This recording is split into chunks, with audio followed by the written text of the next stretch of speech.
7 जनवरी 2025 की शाम पुणे शहर WNS ग्लोबल सर्विसेज के ऑफिस से अपनी अपनी शिफ्ट खत्म करके एम्प्लॉयज अपने घर लौट रहे होते हैं और जिनकी शाम की शिफ्ट शुरू होने वाली थी वो ऑफिस जा रहे थे। यह है इस बिल्डिंग का पार्किंग एरिया। इस लड़के को आप जरा ध्यान से देखिए। यह है कृष्णा सत्यनारायण कनौजिया। हाथ में एक धारदार चाकू, आंखों में गुस्सा और नफरत। पुणे के एक रेप्यूटेड BPO का अकाउंटेंट, एक प्रोफेशनल जो अपनी ही कलीग शुभदा को बेरहमी से एक धारदार चाकू से मार रहा है। और अजीब बात यह है कि यहाँ जो भी भीड़ आ रही है वो इस दर्दनाक घटना को तमाशा बीन बनी बस देख रही है। लेकिन सवाल ये है कि इस गुस्से और नफरत के पीछे की वजह क्या होगी? कोई इंसान अपने ही दोस्त की जान लेने पर क्यों आमादा हो गया?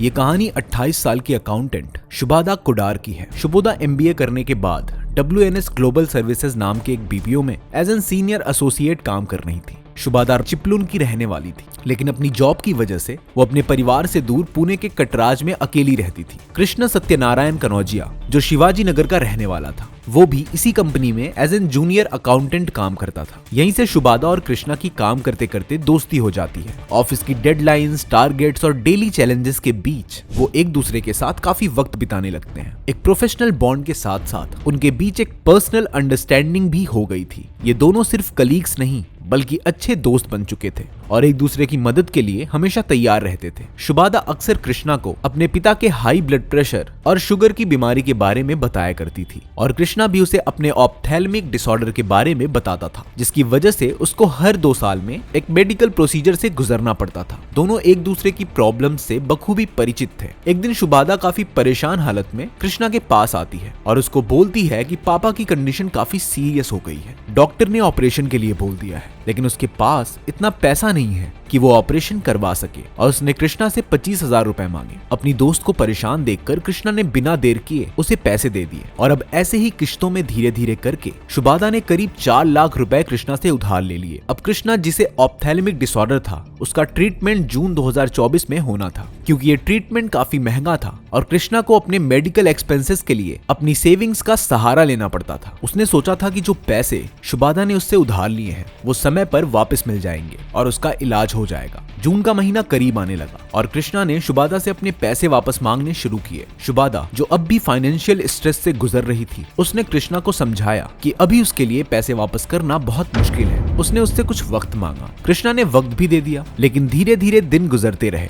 और शुभदा पैसे वापस देने का नाम नहीं ले रही थी। जब भी कृष्णा पैसे वापस देने की बात करता तो शुभदा कभी अपने पापा की दवाएं तो कभी किसी और चीज का बहाना दे देती। धीरे धीरे कृष्णा को ऐसा लगने लगा कि शुभदा उसे बस टालती जा रही है। क्योंकि कृष्णा और शुभदा की दोस्ती काफी अच्छी थी, इसलिए उसने डिसाइड किया कि वो शुभदा के पिता से बात करेगा। कृष्णा शुभदा के पिता को देखने जाता है, जहाँ जाकर शुभदा के पिता ने कृष्णा को बताया कि ना ही उनको ऐसी कोई बीमारी है और ना ही उनकी कोई ऐसी सर्जरी हुई है। ये सारी बातें सुनकर कृष्णा को यह एहसास हुआ कि उससे शुभदा ने बीमारी के नाम पर पैसे ठग लिए हैं, जिन्हें अब वो देने का नाम भी नहीं ले रही। बात सिर्फ पैसों की नहीं थी, बात उस झूठ की थी जो शुभदा ने कृष्णा से बोला था। कृष्णा जो अपने दोस्त की मदद करने के लिए खुद के सेविंग्स से इतने सारे पैसे उसे दे रहा था। ये बात जानकर उसका दिल बैठ गया कि शुभदा ने अपने पिता की बीमारी का गंदा झूठ बोलकर उससे ये पैसे लिए हैं। 7 जनवरी 2025 की शाम कृष्णा शुभदा का ऑफिस की पार्किंग लॉट में इंतजार कर रहा होता है। उस वक्त पार्किंग में काफी भीड़ थी और वहीं कृष्णा शुभदा के आते ही उससे पैसे मांगता है, लेकिन शुभदा उसे कहती है कि वो पैसे नहीं लौटाएगी, जिसे सुनकर कृष्णा का खून खौल जाता है और कृष्णा अपने साथ लाए एक धारदार हथियार से शुभदा के राइट हैंड पर कई बार हमला करता है। यह हमला इतना घातक होता है कि शुभदा जमीन पे गिर जाती है। जिस वक्त ये सब कुछ हो रहा होता है, उस वक्त आसपास खड़े लोगों की भीड़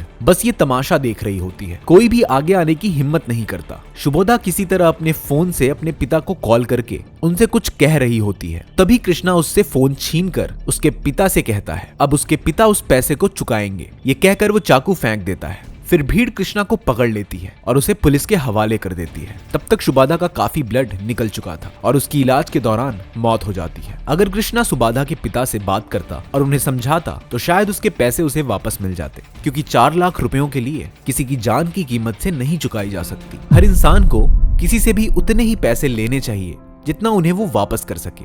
और आपको इस बात का ध्यान रखना चाहिए कि ये उधार दिए हुए पैसे अगर वापस नहीं आए तो आपको उससे कोई नुकसान ना हो, और उधार लेने वाले को ये ध्यान रखना चाहिए कि आप किसी से उतने ही पैसे उधार लीजिए जितना आप उसे वापस कर पाइए। वो लोग जो वहां खड़े होकर इस सारी घटना का तमाशा देख रहे थे, अगर कोई भी आगे बढ़कर उसे रोकने की हिम्मत दिखाता तो शायद शुबादा की जान बचाई जा सकती थी।